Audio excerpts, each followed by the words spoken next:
What's up? Because there's nothing happening on my end. So today is the iconic July 31st, which in honor I am wearing my Hogwarts shirt because today is Harry Potter and J.K. Rowling's birthday. Had it on my calendar for months. I got to watch the movies today and listen to the music. I am good. But today I am not here to talk about Harry Potter. Not for now, at least. But I'm here to talk about my July wrap-up. I actually finished all the books I planned on, except for I switched the John Green book with the Scorch Trials for, yeah, you'll see, you'll understand. I'll explain. So the first book I read was Ender's Game. Finally finished. Took me like a month and a half. But this is a story of Ender, who is taken from his family at around the age of 6 because he's a genius. And they take him to this battle school for a couple of years, and he's trained to be a commander. And they isolate him, so he doesn't really have many friends, so he's not very good with social conventions and things and such. So then afterwards, he's moved on to another school in order to try and take down the buggers. And it's really cool, and it's a really good book. I really enjoyed it. Had so much, like, it was really, really good. I was really getting into it, and then I bought paper towels. Kind of screwed me up. But, yeah. So, Ender's Game. Good book. And next we move on to The Son of Neptune, another book I started in June but didn't finish. And it took me, like, 2 weeks to finish this. I mean, it's a big book, and I was reading a lot of books at the same time, because I was just in such a reading slump. And then when I finally finished this, I am so excited because of the way this one had Percy in it. My baby, Percy. Percy's in this, and his sass, and beautiful, and I love it. And this one, I think this one personally is better than the first one, because this one had a lot more action, and the other one just didn't. It was just really boring and really dry, but this one had a constant, like, one base plot, and there was a lot of, like, you could understand what was happening and everything, so loved this. Loved it so much. Okay, then we move on to, move my bookmark, Chains. It's the book I had to read for school, and I'm sorry, I'm doing this on my webcam, so I'm trying to figure it out. If it looks dark, it's because it's 9:30 at night. So, yeah. But this is Chains. This is the story of Isabel.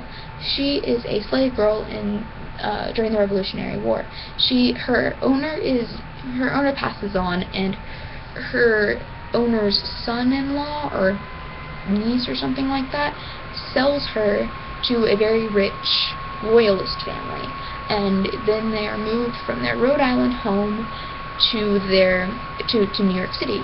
And it's a very interesting, very intriguing story as to what happens, because all of a sudden Isabel's sister Ruth is taken, and the thing is that when her owner died, in her will she set her and her sister free. She set Isabel and Ruth free, but since the lawyer was out of town at the moment, they couldn't prove it. Yeah, and so it was a very good story. I enjoyed it a lot. It had a lot of dryness, though. I don't think I would have picked this up if I didn't have to read it for school, because, I mean, it was okay, but it was really dry. It had, like, some really good moments where I really enjoyed it, and other times I was just like, oh my god, can you just move on, please? Kind of like I'm doing now. Okay. That was it. And then we have Daughter of Smoke and Bone. Can I just say I was a little disappointed. A little. I was expecting it to be this amazing story with this great plot line. And then I read it and I'm like, what's the main plot here? Who are you? What are you doing here? What? I had so much confusion from this book. I did a review on it, but I mean, it was a really good book once I finally figured out what the main plot was and what storyline you're following, because there's like 2 different storylines, one from the first life and one from the second life.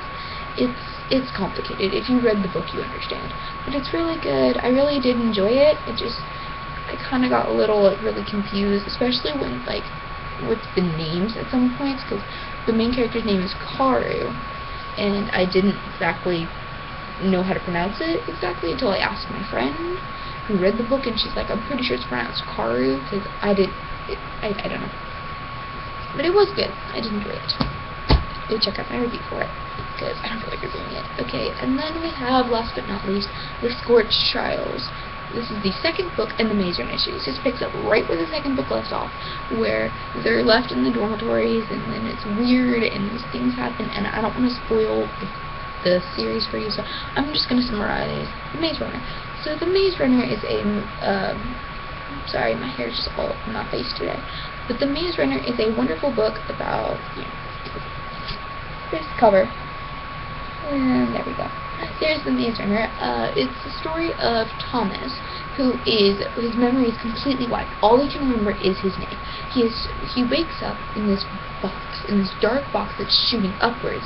He has no idea what's happening until the box opens, and he's met by 50 other guys around his age. They're like 13 to like 18, and they've been in this maze for 3 years. They can't figure out exactly how to get out, so they're starting to think that there is no way out.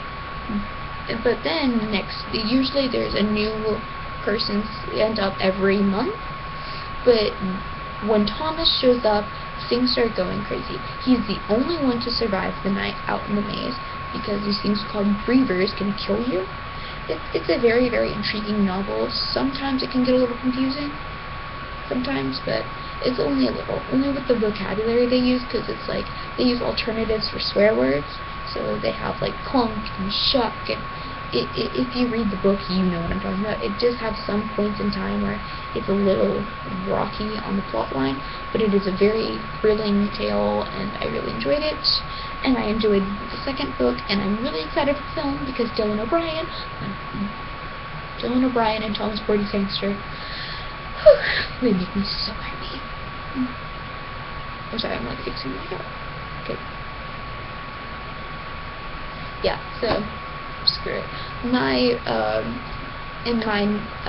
TBR for next month, I'm sorry, it's late, I haven't slept in like 2 days.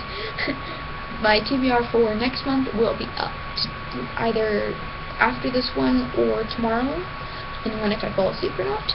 But I love you guys so much, and tell me what you think in the comments about my TBR. I actually finished it this month, because I switched this one with Will Grace and Will Grace, because I'm going to save that for when I'm in a breeding club, because John Green knows just how to get me out of those. It's a beautiful thing.